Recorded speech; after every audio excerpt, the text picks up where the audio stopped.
Shalom Bapak Ibu serta saudara-saudara sekalian, apakah kita dalam keadaan sehat-sehat? Kembali kita jumpa dalam renungan harian hari Senin tanggal 4 Desember 2023. Kita akan mendengarkan firman Tuhan pada saat ini, mari kita berdoa. Syukur padamu Tuhan buat kasih-Mu yang selalu nyata di dalam kehidupan kami. Nyata pada saat ini kami boleh kembali berjumpa dalam renungan harian pada saat ini. Kiranya Tuhan kuasai kami dengan kuasa Roh Kudus-Mu, sehingga firman-Mu boleh kami pahami dengan baik dan boleh menjadi pedoman di dalam seluruh langkah kehidupan kami. Bapa yang baik, inilah yang menjadi doa kami. Kami bawa di dalam nama anak-Mu Yesus Kristus, itulah Tuhan dan Juru Selamat kami yang hidup. Amin. Bapak Ibu serta saudara-saudara sekalian, pembacaan kita terambil dalam kitab Wahyu pasal 15 ayat 1-8. Firman Tuhan, "Dan aku melihat suatu tanda lain di langit, besar dan ajaib. 7 malaikat dengan 7 malapetaka terakhir, karena dengan itu berakhirlah murka Allah. Dan aku melihat sesuatu bagaikan lautan kaca bercampur api, dan di tepi lautan kaca itu berdiri orang-orang yang telah mengalahkan binatang itu dan patungnya dan bilangan namanya. Pada mereka ada kecapi Allah, dan mereka menyanyikan nyanyian Musa, hamba Allah, dan nyanyian anak domba bunyinya.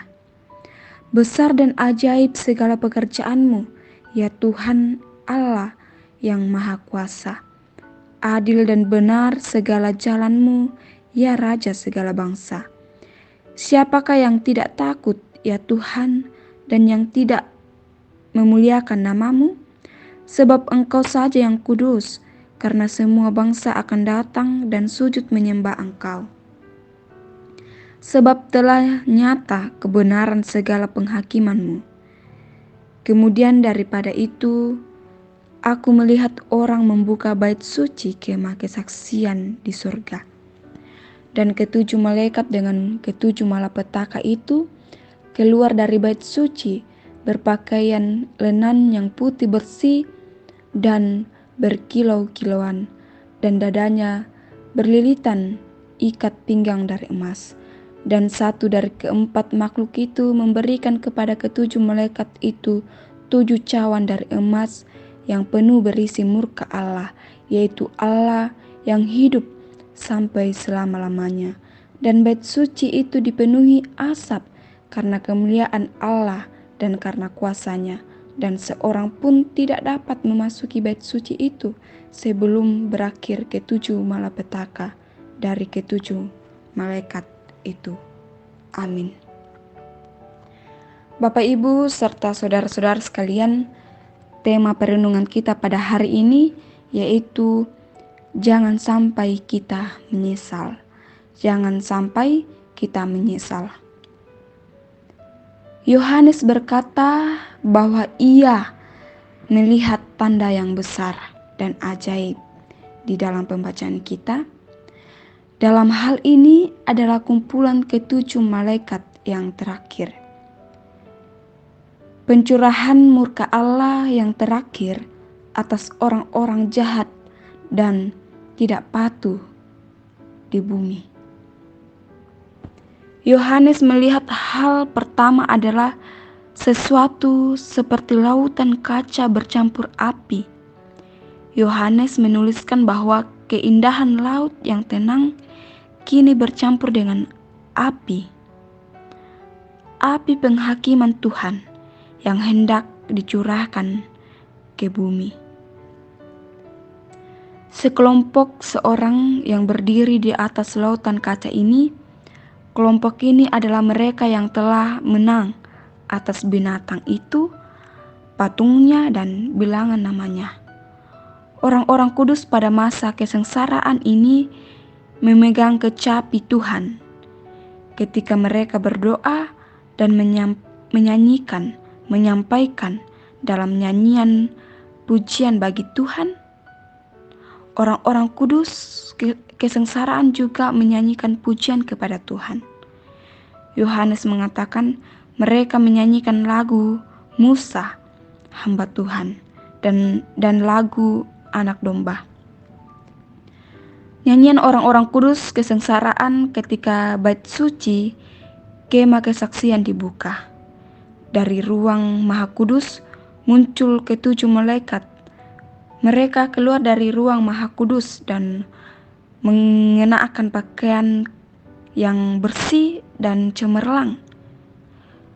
Pakaian mereka mewakili kekudusan dan kemurnian para malaikat pada saat mereka keluar dari hadirat Tuhan untuk melakukan perintahnya masing-masing. Utusan suci Tuhan. Mereka diutus untuk melakukan perintah Tuhan. Ya, mereka diberi tugas dan tanggung jawab masing-masing. Ini akan ditugaskan sesuai dengan rencana Tuhan. Karena kekudusannya, tujuan Allah selalu adalah untuk menghakimi orang-orang berdosa. Ya, tujuan Tuhan yaitu untuk menghakimi orang-orang berdosa dan menghancurkan orang-orang berdosa. Bapak, Ibu, serta saudara-saudara sekalian, Allah akan murka dan menghakimi orang-orang yang berdosa. Allah akan murka. Sebelum itu, sebelum terjadi pada diri kita masing-masing, mari kita minta pengampunan kepada Tuhan. Hanya Tuhanlah sumber dari kehidupan kita. Kita hidup saat ini karena Tuhan. Segala sesuatu yang ada di bumi ini adalah milik Tuhan. Penyesalan selalu ada di belakang. Maka dari itu, koreksilah diri kita masing-masing. Apakah kita sudah melakukan kehendak Tuhan atau tidak?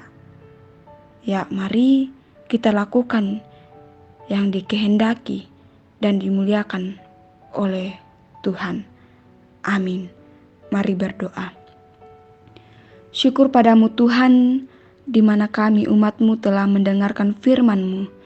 Kiranya firman-Mu boleh menjadi pedoman pegangan di dalam langkah kehidupan kami.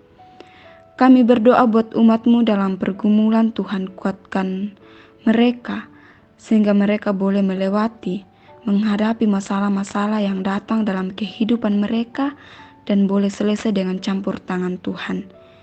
Berdoa buat umat-Mu yang bersyukur dalam pertambahan usia. Tuhan berkati, berikan kesehatan, kekuatan kepada mereka.